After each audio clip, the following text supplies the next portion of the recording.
If you're applying to jobs and you keep getting rejected, this video's for you. My name's Harvey, I'm a recruiter and I've helped hundreds of people throughout their job search, and today we're going to be talking about the main reasons that your applications are getting rejected and what you can do to change it for success.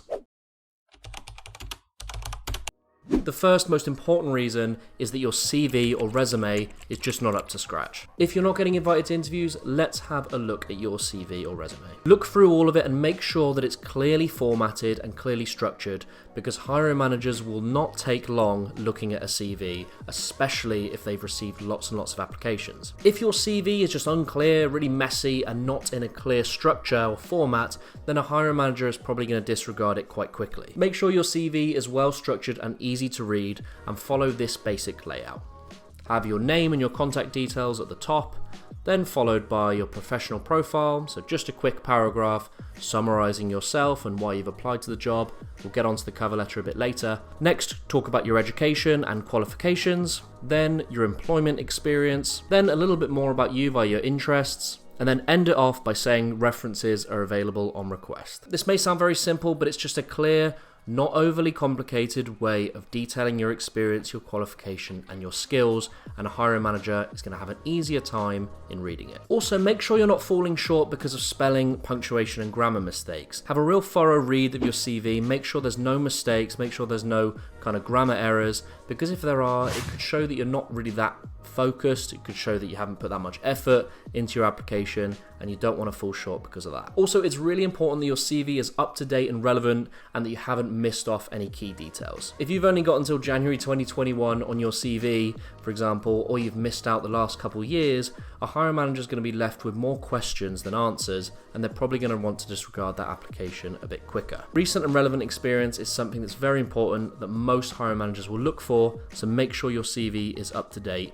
and you're not missing out any details like any projects you've been involved in or any accomplishments that you had in a certain job role. The second reason that you could be failing with your job search is you're just not being proactive enough. Are you properly researching the company that you're applying for, and are you tailoring your CV or your cover letter to that opportunity? I know it's a lot more work, and I really do say it a lot on this channel, but if you're not personalizing your cover letter to a certain company or opportunity, you're going to be on the back foot. Companies want to see that you're actively engaged in what they have to offer, and personalizing and tailoring your CV to that opportunity is a great idea. I've seen many CVs or cover letters that have the details from another application on it because the applicant hasn't changed anything, and it just looks a bit sloppy. It's not the best impression if you're applying to a job. Going back to the research piece, this is really important because you really want to show that you've been proactive enough to do your homework on the business or the job role that you're applying to. It's really likely in the interview that the hiring manager is going to ask you what you know about the company. They're going to want you to showcase the research you've done, and if you haven't really got anything to bring to the table, it doesn't really look very good. Another part about being proactive is following up on your applications. Are you keeping track of all of the job applications you've got out at the moment? Are you following up after the closing dates? And are you confirming with the employers that you're still interested in the opportunity? This is so important, and again, it's more work for you to do, but it's going to pay dividends in the end. It shows throughout the process that you're interested at all different stages and that you're keen to progress with that employer. The third reason, and this is really, really important, could be that your communication skills within the interview just could be better. Lots of people fail within their job interviews because they're not articulating their qualifications, their experiences, and their skills to a good enough level to please the hiring managers. I get it, it's easier said than done. It's really easy for me just to sit here and say, oh, well, you need to be better at speaking about your experiences. I know it's difficult, but I'd strongly recommend that if you are struggling with this and struggling to sell yourself, because it is a very big part, because an interviewer does want to see the best version of yourself and what you can offer. It's really important that you practice giving responses to sample questions to interviews. You can find loads of these online, or I've got quite a few videos helping you answer certain questions, but it's really good to get that experience in talking about your experiences, your qualifications, all that stuff. It could be that you're overly nervous, or it could be that your body language is just showing that you're quite arrogant or you're quite overconfident. And don't forget that body language is 80% of communication, I think. I might have got that wrong, but it's a big part of it, and it's really important in general that you're communicating in the best way. Lots of hiring managers will have made their decision if they're hearing certain things that they don't want to hear, obviously.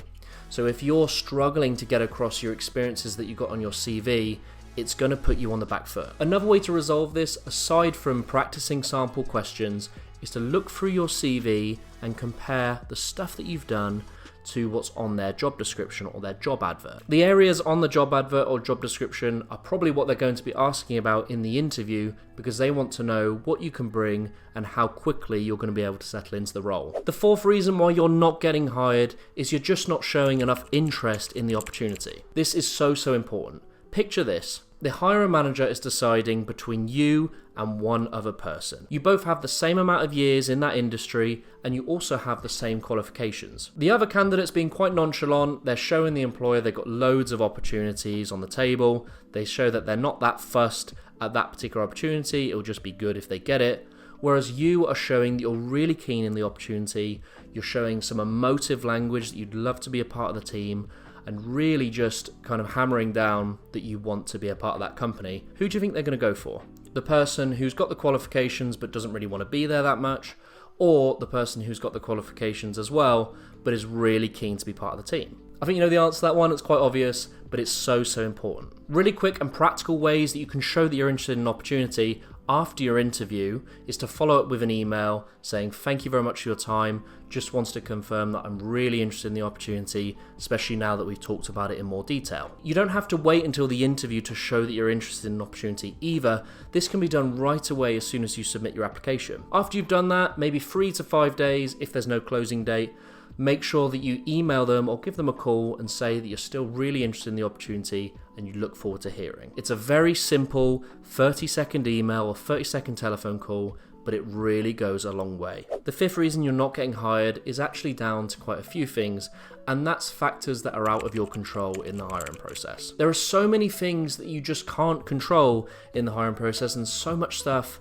that you can't prepare for. For example, if it's a really, really big talent pool that you're competing against because it's a massive company and a really popular opportunity, it's going to be very, very tricky to be hired. If you've got thousands of applications and they can only select one person, don't beat yourself up about it if you don't get that opportunity. Another factor completely out of your control is that they could have someone in mind for the job already in the business. They're just going out to interview with external candidates to have some comparisons. If you're competing against someone who's literally worked in that business, got all the experience with their systems, there's not much you can do to one-up that. That's everything we have time for today. I really hope this video's helped. If it has, please do leave a like, subscribe if you're new. It means a lot to me. It motivates me to keep making videos to help you level up your job search.